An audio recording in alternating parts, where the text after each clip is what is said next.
Assim, ontem ele pôs lá um bando de garotos para jogar. A única boa notícia do time foi o goleiro, que também não é novidade, é um belo goleiro, todo mundo sabe, o Carlos Miguel. Serviu para o Corinthians resgatar parte da dívida que tem até hoje com a Ponte Preta de não deixá-la ser campeã em 3 decisões. Né? Colocou a Ponte Preta, que cometeu o despautério de perder para o Santo André, disputando vaga. Se o Corinthians não arranca com 10 jogadores o 0-0 com Água Santa, o Água Santa repetiria com o Palmeiras nas quartas de final as finais do ano passado. Seria até mais interessante. E o Duílio aquilo, é um cara de pau. Ele quer convencer agora as pessoas de que ele fez uma boa gestão, que ele pagou a dívida e que ele não fez contratações. Não é uma maravilha? Não é uma maravilha você ouvir esse cara dizer que não fez contratações? Por isso que o Corinthians não ganhou nada, porque fazer um time é facílimo, mas ele, em nome de pagar as dívidas, ele não fez contratações. Diz que assinou o contrato com aquele cara do caminhão, tal, sei lá como chamava aquela empresa caloteira, contra o parecer do departamento jurídico, porque é macho. Aí você quer o quê? Aí sai ele, entra esse mitômano que enfia o pé na jaca e sai contratando, aumentando a dívida, né? Não cumprindo nada que prometeu, nada. Né? Os direitos de uso do nome do CT, tudo que ele prometeu até agora ele não fez. Né? Então o Corinthians está numa situação deprimente. E infelizmente não vejo luz no fim do túnel. E assim, né, Tironi, sem estar no mata-mata do Paulista, acontece mais ou menos com o Corinthians a situação do Santos no ano passado, com o novo regulamento da Copa do Brasil. Para jogar a Copa do Brasil do ano que vem, ou o Corinthians tem que ser campeão da Copa do Brasil desse ano, ou campeão da Copa Sul-Americana desse ano, ou garantir via Brasileirão as vagas na Libertadores. Senão, ele não disputa a Copa do Brasil do ano que vem, eliminado precocemente do Paulista. Exatamente. Podia disputar a Copa São Paulo, não? Copa Paulista. Copa Paulista, poderia. Ou a Copa São Paulo de Júnior, isso aí vai bem. Aí é campeão, pô, aí é nóis. Bom, a gente tem a enquete aqui, Trajano, como você acha que tá? Qual a distância maior para seus rivais locais? O Flamengo sobre os rivais do Rio ou o Palmeiras sobre os rivais em São Paulo? Flamengo sobrando. 80% Flamengo, Trajano. Fraca. Eu acho até que o Gabigol, que estava lá nas tribunas, votou no Flamengo também. Votou no Flamengo. O Gabigol estava lá nas tribunas ao lado do Marcos Braz. O Juca chuta um número de likes escandaloso, 5.500. Estamos devendo 2.000 ainda. Então, portanto, nos deem likes. Foi um belo de um amasso, né, Trajano? O 2-0. Você gostou mais do jogo do Nova Iguaçu, mas o 2-0 do Flamengo sobre o Fluminense foi... realmente dá para ser mais, né? Não é que eu tenha gostado. Eu adorei o jogo Vasco Nova Iguaçu. Entendo o que o Juca falou, que o Nova Iguaçu foi bem. 2 bolas na trave, umas 3 vezes o centroavante, que tem uns 4 metros de altura o centroavante. Carlinhos não tem nada, é Carlão, né? Porque ele é um manzarrão. De cara a cara com o goleiro, lá o Léo Jardim chutou em cima do goleiro, o goleiro virou herói e tal. Porque o Fla-Flu o Flamengo foi soberano, sabe?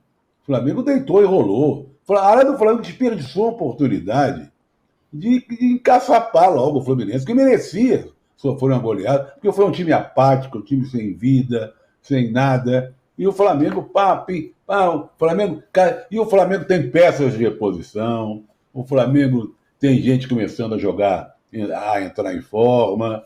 Então, foi legal de ver. É claro que você gosta de ver um time bem armado, jogando bem, pegando um rival e botando desse tamanho. O Flamengo precisava até fazer isso com o Fluminense, né? Porque nos campeonatos cariocas aí o Fluminense vem se dando bem. Mas o Flamengo está absoluto. E não é só nós que estamos achando isso. Você vê que a pesquisa, a enquete mostra 80%, né? 80%.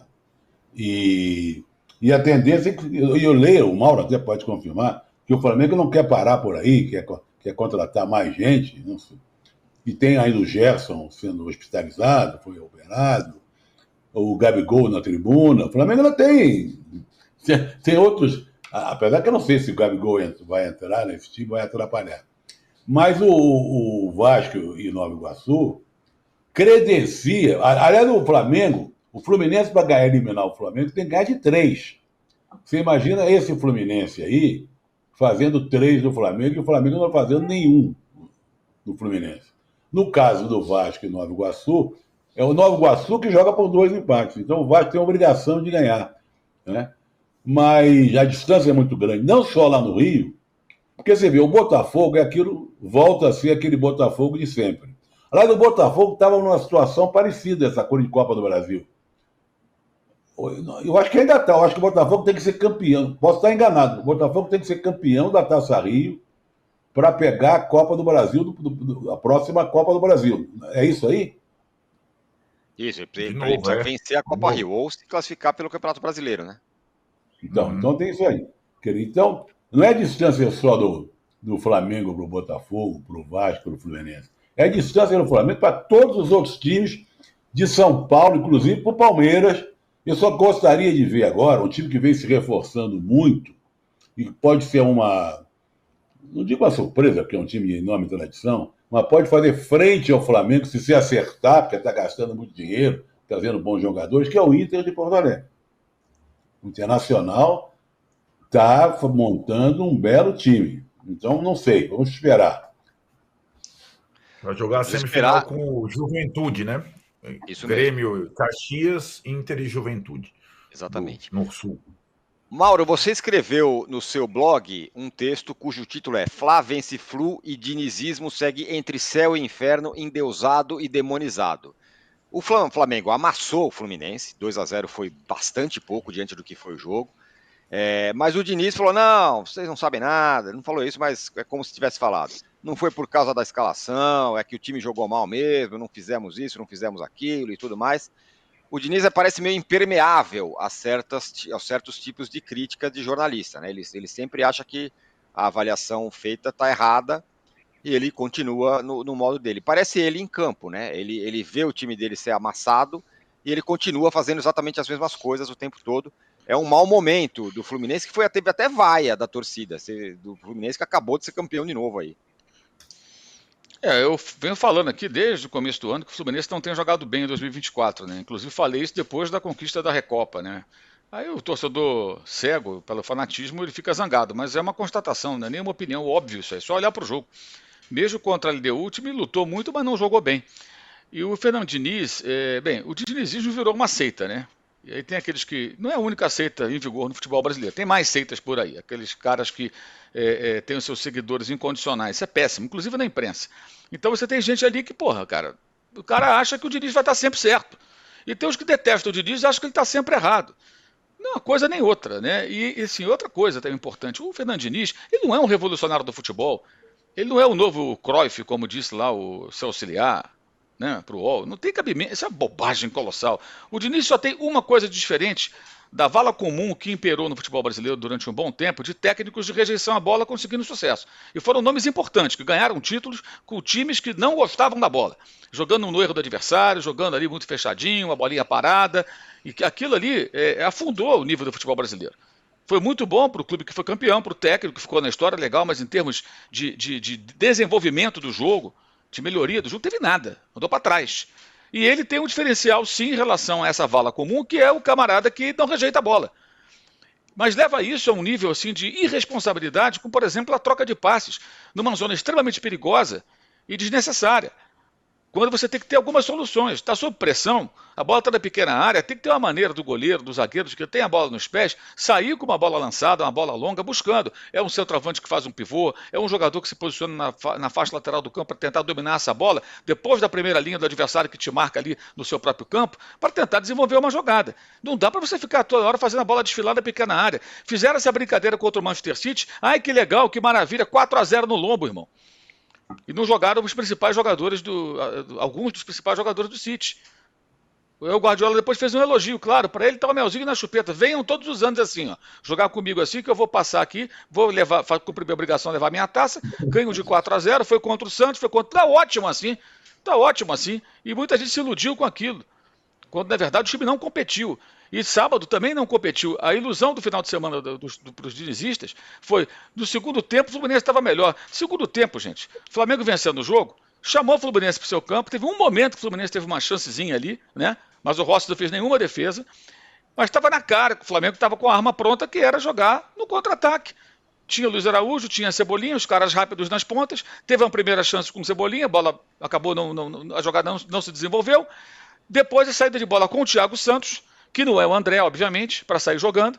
Erro de passe, bola roubada, mete no Cebolinha. E aí a falta violenta, o juiz não teve coragem de expulsar de primeira, que era uma expulsão óbvia, precisou do VAR, mas aí mostrou o cartão vermelho, e ali o jogo se resolveu por completo. E não tomou uma goleada, porque no equilíbrio proposto pelo Tite, né, você ainda tem aí um ponto de desequilíbrio, que é o mau aproveitamento das chances criadas pelo Flamengo, que é um crônico e antigo problema do time, com diferentes técnicos e com mudanças de jogadores.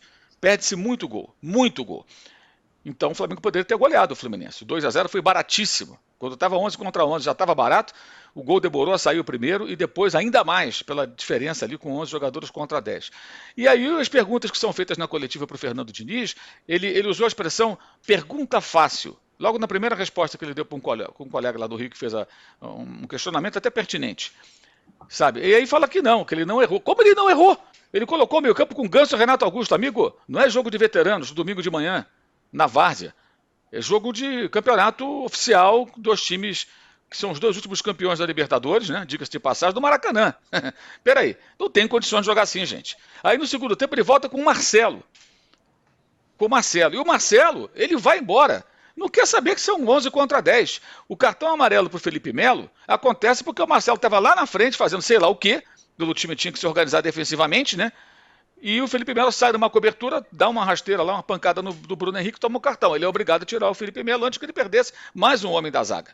Então foi um desastre a atuação do Fluminense. O Diniz foi muito mal e na coletiva acho que foi pior ainda, porque a dificuldade em reconhecer... Não adianta você falar, a responsabilidade é minha. Ele acha muito interessante quando os técnicos falam, a responsabilidade é minha, e daí? Mas a derrota é do clube, é do time. A minha responsabilidade é legal. Então podemos achar que toda demissão de técnico é justíssima, né? Porque a responsabilidade é deles. Porque assim, isso é uma muleta, gente. Não adianta você falar, é minha responsabilidade. Isso eu sei que é a sua responsabilidade, amigo. É óbvio. Você que escalou mal o time, você é o principal responsável. Mas e aí? Admita pelo menos, eu escalei mal, pensei numa coisa, deu certo, não deu certo, aconteceu outra. Gente, o De La Cruz jogou totalmente à vontade. O Arrascaeta não fez um grande jogo, mas ficou completamente à vontade. O Fluminense não marcava. E o detalhe, uma pergunta que foi feita até pelo Caio Blois da Trivela, foi até a última da coletiva. Ele deu um número, do ano passado o Fluminense teve 23 expulsões no Brasileiro, foi o time dos times da Série A, teve 23 expulsões, o maior número de expulsões, segundo colocado teve 18. E agora teve uma expulsão contra o Botafogo, do André, e agora a do Thiago Santos contra o Flamengo. E ela é sempre em situações nas quais os zagueiros, os últimos homens da defesa do Fluminense, ficam extremamente expostos. O time é espaçado, desequilibrado, e simplesmente ele não admite isso. E é uma coisa a olhos vistos. Então, quando dá tudo certo, quando você vai para o ataque, contra a LDU, é um cruzamento, foi um passe, né, do Samuel Xavier contra a cabeça do Arias, ele cabeceia no cantinho, tira o time do sufoco, e aí com 10 homens, o time continua atacando, e o zagueiro lá, o lateral da LDU, faz um tolo pênalti, o Fluminense ganha a Recopa, o dinizismo aceita, né, ela brota dinizista por tudo quanto é lado. Ah, que maravilha, isso é um estilo de vida, é um conceito, não é porcaria nenhuma, é só um técnico de futebol, gente. Peraí. Ah, porque ele gosta da bola. Ele gosta da bola. O Graham Potter gosta da bola. O De Zerbi gosta da bola. O Kiko Setien gosta da bola. O Guardiola gosta da bola. Entendeu? Tem vários técnicos na Europa que gostam da bola também. Aqui no Brasil também tem técnicos que estão por aí perdidos. Na quarta-feira, o time do Bruno Pivetti. Quinta-feira, Vasco e Água Santa. A Água Santa gostava mais da bola do que o Vasco do Ramon Dias. Vários momentos do jogo. Ontem o Nova Iguaçu parecia gostar mais da bola do que o Vasco. Trocando passe, organizado e tal. Isso não é uma exclusividade do dinizismo, gente. Jogar com a bola nos pés. Isso é uma bobagem colossal. Então, o que se viu no sábado foi o Fluminense mal e o Fernando Diniz muito mal mesmo. E eu acho impressionante como, assim, os extremos. O fracasso da seleção brasileira, ele foi péssimo na seleção, os títulos conquistados, e essa estratégia de tirar zagueiro, jogar de qualquer forma, Cara, isso parece coisa de, sei lá, parece o BKSS lá na Argentina, que é loucão, sabe? Os piores momentos do Sampaoli, coisas assim. E nem todo dia, gente, você vai ter um Ener Valencia do outro lado para perder 3 gols feitos. Nem todo dia isso vai acontecer. Os caras do Flamengo pareciam que baixou o caboclo Ener Valencia, que como perderam o gol. Mas ainda assim fizeram 2. E era para ser mais. Era para ser mais. E o Tite tem que arrumar esse problema das finalizações. O Flamengo ainda vai se complicar em algum jogo por conta desse tipo de coisa. E, para encerrar, o Cano, nos 2 últimos Fla-Flus, não conseguiu uma chance de gol, uma finalização. Chutou uma bola do meio campo lá que o Renato Augusto até chamou a atenção dele. O que você está fazendo, meu amigo? Chutando a bola daqui, para onde? Onde você quer chegar? Né? Porque estava meio desesperado. O Cano, o grande artilheiro da temporada passada, goleador do ano, 40 gols, 2 Fla-Flus, ele não chutou a bola no gol. Ela não chegou. Porque o Flamengo não deixou. E porque o Fluminense não teve capacidade para isso.